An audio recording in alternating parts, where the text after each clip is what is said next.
Budget में छोटे दरमियाने दर्जे के कारोबार के लिए रिलीफ, हुकूमत का खुसूसी टैक्स रजीम मुतारिफ करवाने का ऐलान, नई रिफॉर्म्स और BMR मंसूबों पर भी 10 साला टैक्स छूट।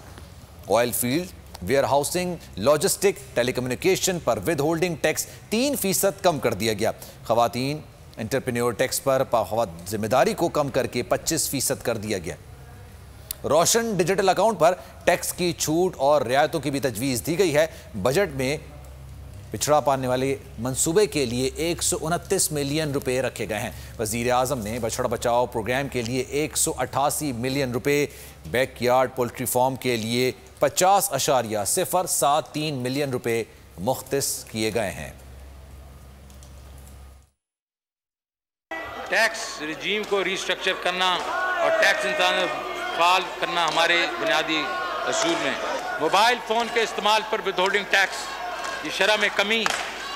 मोबाइल सर्विसेज मौजूदा विद होल्डिंग टैक्स शरह 12.5% है। आम शहरी पर बोझ को कम करने के लिए तजवीज़ है अगले माली साल के लिए इस शरह को कम करके 10% कर दिया जाएगा और इसके बाद इसको 8% कर दिया जाएगा। Oil field services, warehousing services, collateral management services, security service और ट्रैवल एंड टूरिज्म सर्विसेज पर विद होल्डिंग टैक्स की शरह को 8% से कम करके 3% कर दिया जाएगा।